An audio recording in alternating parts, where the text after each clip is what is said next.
Welcome. We're going to go ahead and dive into reviewing and looking at floor plans. So I know there's a lot of information here, but we're going to kind of go through and dissect some of these floor plans so that you can start learning all the different terminology. So let's start with the first plan. Let's analyze this floor plan because when you look at it, you're going to see if you walk through these doors, number one, there are some scenarios that are not working to the advantage. Number one, our doors are not opening, they're opening in, and they should be opening to the way or means of egress. But if we look through here in this particular office, if you see through here, this is considered a dead-end corridor. So go back. Where do you find dead-end corridors in our IBC code book? And you look at it, it says office, office, office, office, office. So we don't know if this is a sprinkle building or a non-sprinkle building. So we've got to have to try to figure out what is the maximum depth that we can have. So I'd like for you to kind of go through and look and see. We know that we're meeting the ADA because we have a restroom, and we're going to learn later on all about plumbing.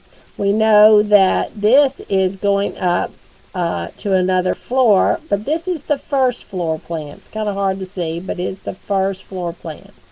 So you'll notice that these are dead-end corridors, and it's basically having another office area. So we need to kind of look and see what that would be. So let's pause just a minute and let you look that up.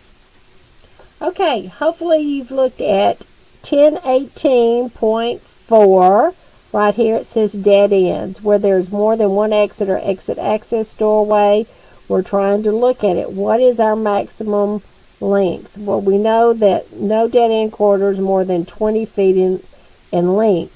Now, there are some exceptions to that. Let's get this a little closer so you can see.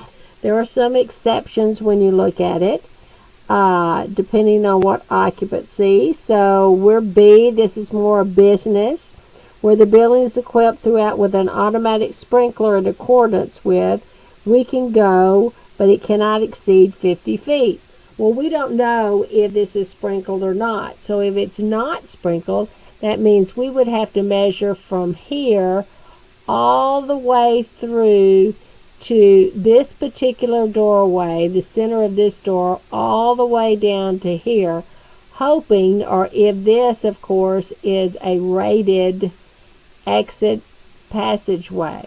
We don't know, exit access. So we'll have to try to find that out. There's a little bit of unknown. So that's kind of looking at this particular floor plan.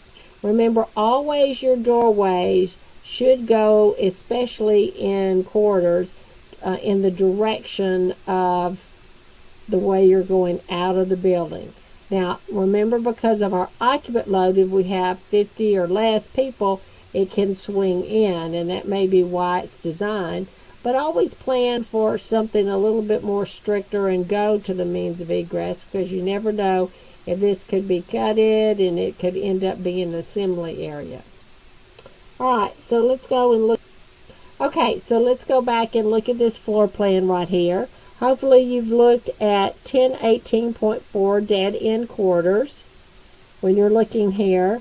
So in through here, we know that dead ends cannot be but 20 feet in length. Okay, 20 feet, but there are some exceptions. We know this is on the first floor. That doesn't really make any difference. But we know that we have got to measure from this. If this is considered a rated area, we can, of course, make this our exit. And we would have to measure from here all the way to this furthest doorway right here to see what that length would be. Okay? If it is a sprinkle building, which we see right here, we can go, because this is B, business, it can go as far as 50 feet. But we don't know if it's sprinkled or not sprinkled, so we kind of have to look at it. One of the keys is always try to make sure that your exit doorways, of course, are going in the direction of travel out of the building. You notice the front doors are, and so because we don't know how many floors are in this, we know it's first floor, so we know they're traveling out the building. Of course, our occupant load's probably less than 50 people, so they perhaps could swing out, but you never know if you're going to change, of course, and gut all this and be an assembly area. Then how do you want to make sure that everyone can get out of the building? All right, let's look at the next floor plan. Let's kind of analyze this a little bit, because a lot of times we're just kind of hitting the surface. There's a lot more that you've got to learn, but here we are on the first floor of this particular building. Okay, and if you analyze this, that means you have a lobby. We're saying first floor, so you can see here's kind of another dead-end corridor, but it would probably be a conference room, suite. We don't know if these are rented out individually or what, but if it's a sprinkle building, more than likely it could be 50 feet, but if it's not, 20 feet for a dead-end corridor. But then you look here, then this is not considered a dead-end corridor, because you could go either direction to get to the lobby area. You see where we come in here, and it doesn't dead end. You can go out and be able to get here. Now, if there was a wall right here, then this would be considered a dead end. You notice that you could go out here, a second exit, so out here, and then in order for this is not a dead end corridor, because you can see there's an exit here. Even though there's multiple floors, what it's doing is you're coming down the stairs and everybody's exiting out. There's one doorway here. Here, they come down the stairs, come out. They can either go out the back door here, or secondary, or go out the front main entrance. So you just kind of have to analyze and figure out where things are planned and your exits are located. Okay, now we're on the second and third floor. They're identical, and it's a residential, because you can tell that because these are apartments. We have elevators here, but people have to be able to get out. You'll notice by code that every bedroom, if there's a sleeping area, they have to have a second means of egress. So they have operable windows to be able to get out of the building. So you can see that the apartment, because of the occupant load, just like your residential home, the doorways can swing in, unless you're having a big, huge party, of course, then you may want to rethink the direction of the door. But we have a kitchen area, we have a bathroom, we have 2 bedrooms, and we have a living area.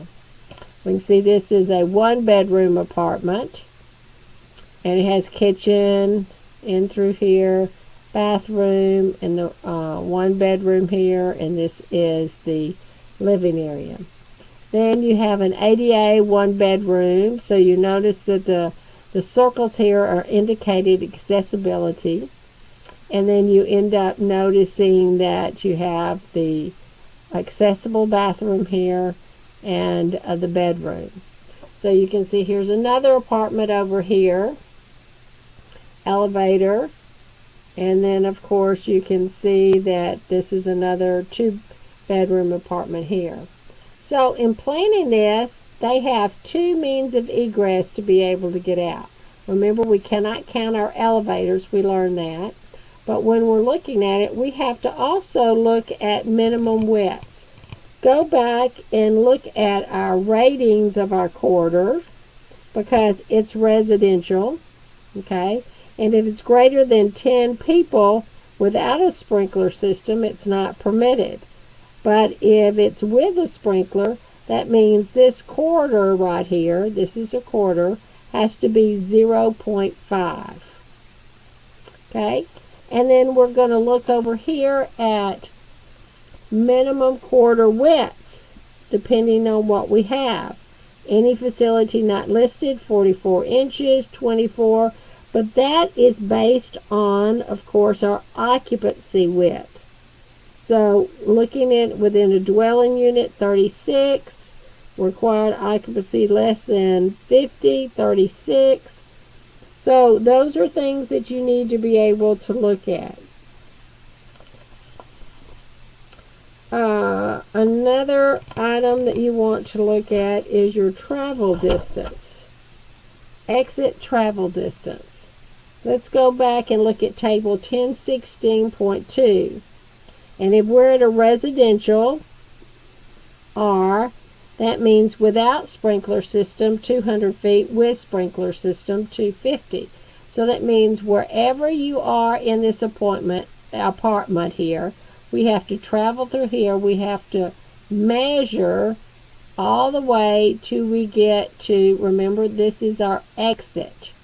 So whatever that is, so if this extends much longer, then we've got to make sure that we are under 250 feet to get to this exit. All right. Let's look at our next floor plan. This is a little bit longer, so that's where we kind of look at our 250. Let's say we're on the third floor of this because there's windows at the end. You see here. Here's our elevator. We're kind of in a hotel. We have our main elevators that are here. We've got to look at being able to exit here. Here's an exit here, and here's an exit here. So we're looking and measuring, so we might have to figure out here in this particular room, in this corner, so a foot off of the wall, I've got to go around the furniture, and then I've got to figure out if I go all the way down the hallway to this exit, remember this is our exit, then how far is that? So our exit access travel distance, we've got to look at it, which is a residential, 200 feet without sprinkler, 250 if it is. And remember, if it has a little letter out beside of it, read what it says here. It's got to go with the automatic sprinkler system, and it has to follow, of course, these guidelines. So always make sure you look at the letter beside that. We don't have really a dead-end corridor except right here. So going back and looking at our dead-end corridors, we'll have to kind of make sure that we're not that we are meeting that.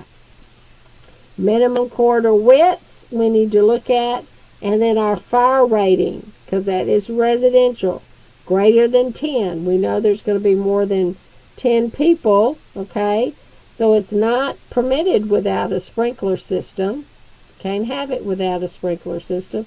And that means this corridor has to be rated at least a half an hour in through here. Okay? So that you understand that. And then here it is, trying to figure our widths. There's a formula I'm going to be showing so that you'll be able to understand the widths of those. But these are minimum corridor widths that we have to look at. Okay. So I hope that you've kind of looked at these particular floor plans, analyze them, because that will make a big difference on trying to understand and putting formulas to it.